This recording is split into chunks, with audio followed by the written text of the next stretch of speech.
What is going on, everyone? Chris with Journos, Comics, and Pop Culture, and I got another video answering your guys' questions. Yes, this is a juicy one today too, but before I get into it, please, if you aren't subscribed to the channel, take some time to do so. Check out all the awesome links below, official Journos Comics merch, how to become a patron for only $3.99, and of course, our comic book canon YouTube, link below, live shows every Friday night. But guys, big shout out to friend of the channel, McPuffin Muffin, for leaving some awesome questions on a video just a couple days ago. And you know me, I always try to get to everyone's comments and continue to be involved with you all. And I saw this comment and I looked at these questions. And I'm like, you know what? I can't type this up. I got to do a video on it. So McPuffin Muffin, here we go, man.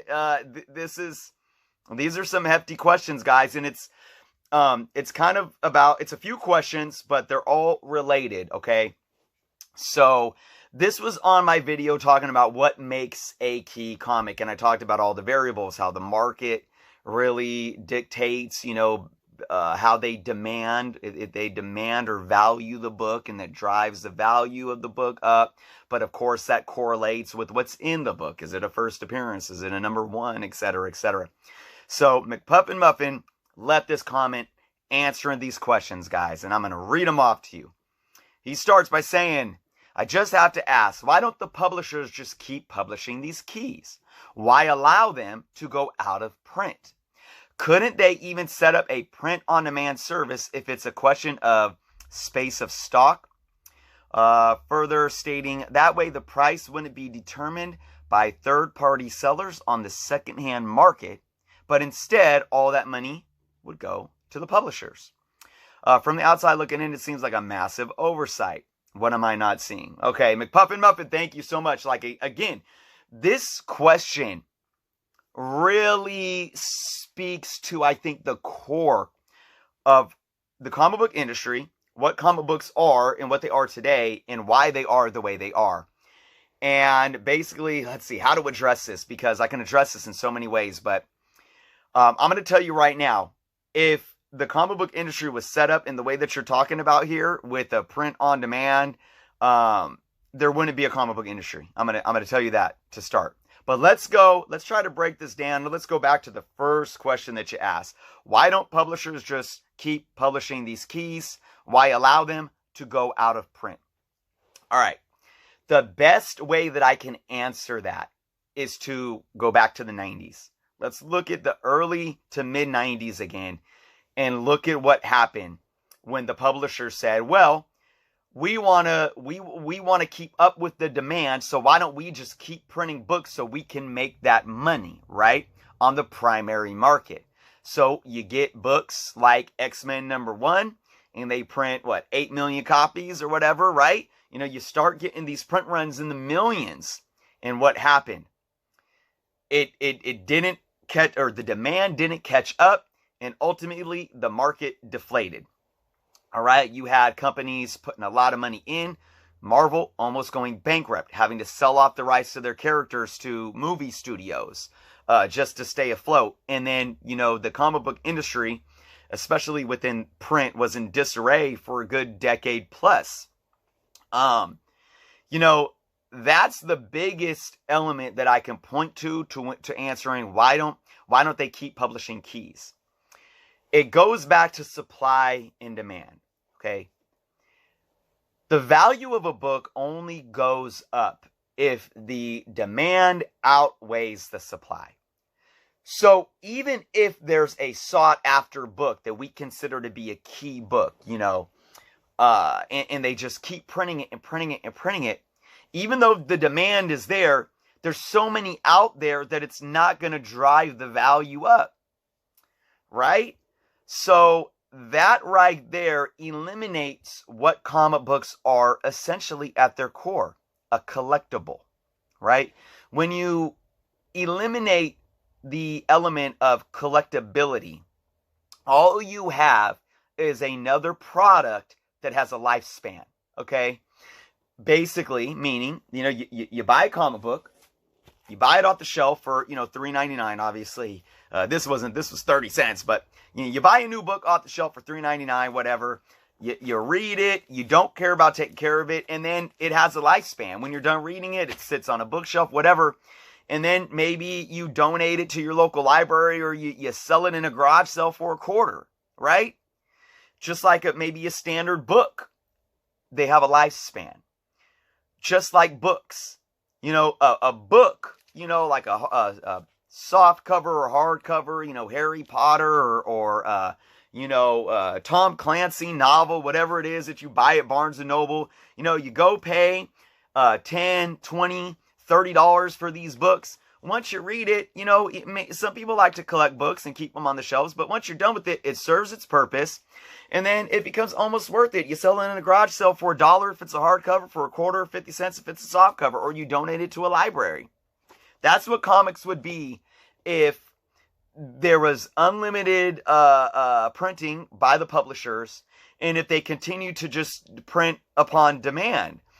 And you think about electronics or other things or furniture that serve a purpose, and once they get worn down, they serve their lifespan, and there's no secondary market for them. There's no secondary market that's going to say, "Oh, I'm going to pay a premium value for that." No, it's used, it's dirty. You might sell a used couch maybe for $40 on Craigslist or something. Unless you got some vintage real furniture from like the 1920s that you kept, I don't want to get down that rabbit hole though, but hopefully I'm making my point here. Looking back at, couldn't they even just print a demand service if it's a question of space or stock? So let's dive into that too. And let's dive into the fact that, again, if you print on demand, first off, if the publishers did a print on demand, they're going to lose money. They're going to lose money.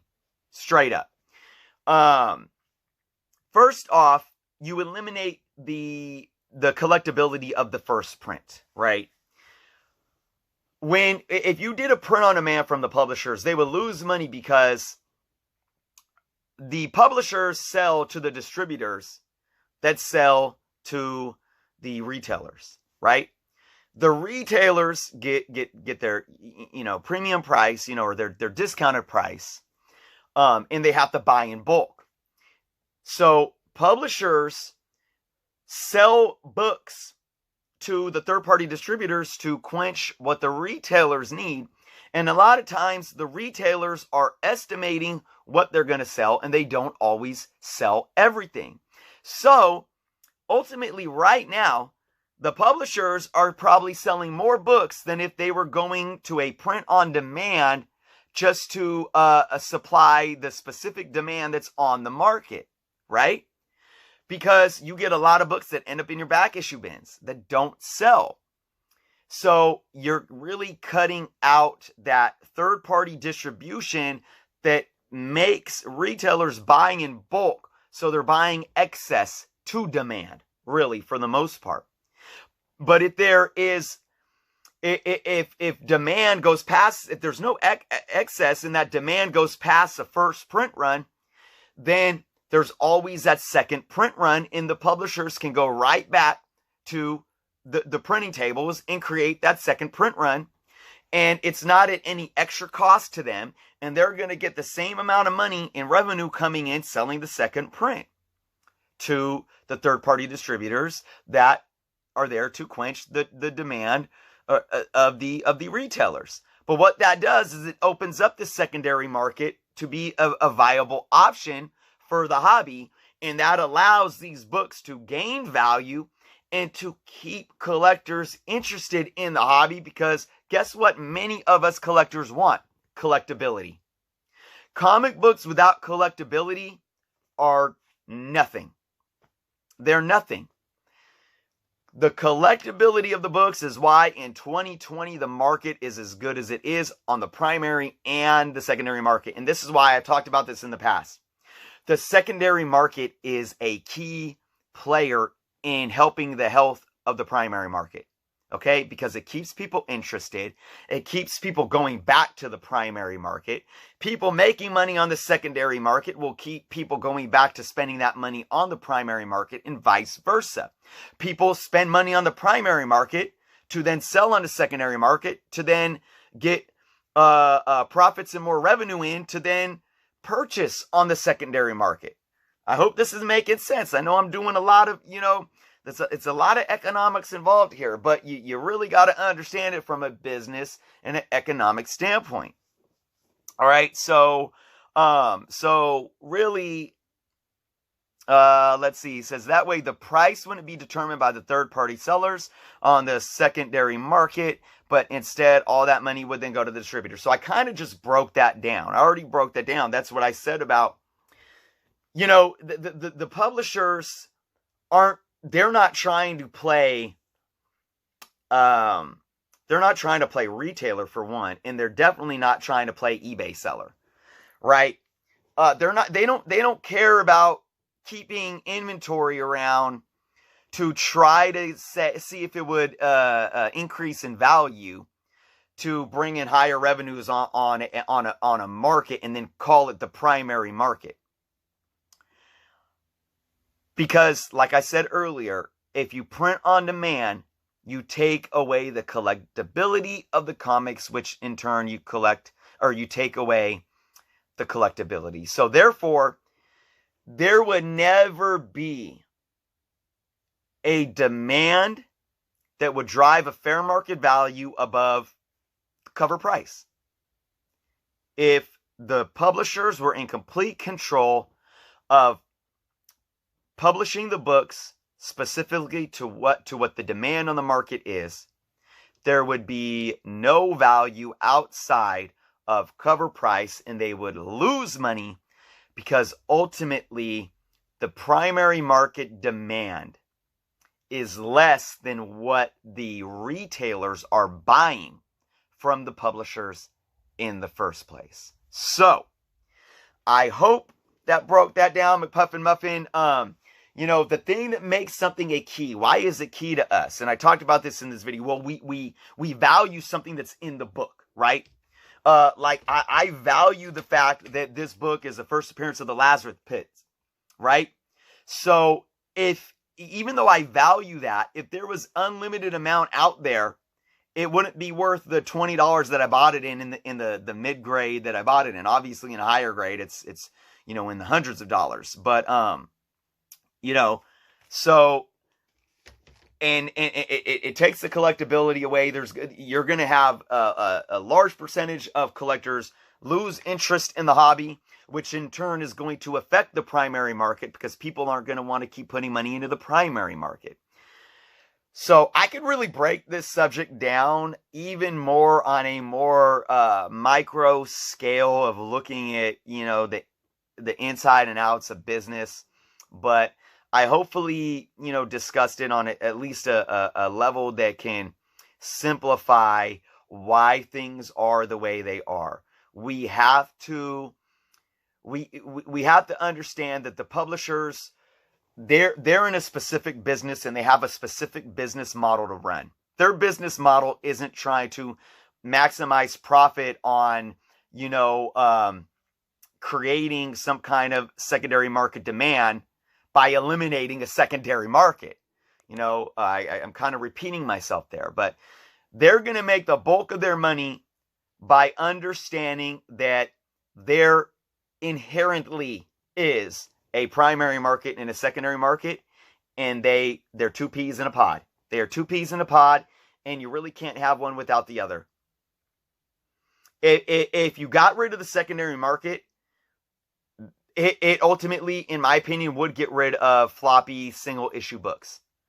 You would still have a comic book market, but it would be basically trade paperbacks and graphic novels, and there would be no collectibility value in them whatsoever, and that would hurt the publishers long term.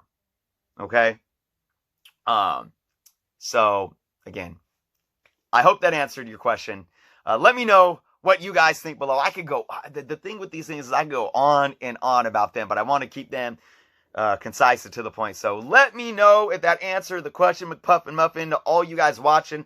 Let me know your thoughts. Let me know what you thought of the questions and how I answer them, and you know, if it's something that you feel is relevant to you, you know, because like, again, I'm sure most of us, we desire some type of collectability and value, even if we're not flippers, or even if we aren't going to sell our collection anytime soon. I'm not going to sell my collection probably ever, unless I absolutely need to. Maybe for my kids, I want to pass it down generation to generation. But I still care about the value and the collectability of my book. So, with that being said, guys, thank you so much for watching. Again, if you aren't subscribed to the channel, please take the time to do so. McPuff and Muffin, I appreciate you. Thank you so much for these awesome questions. Be well, guys, and until next time.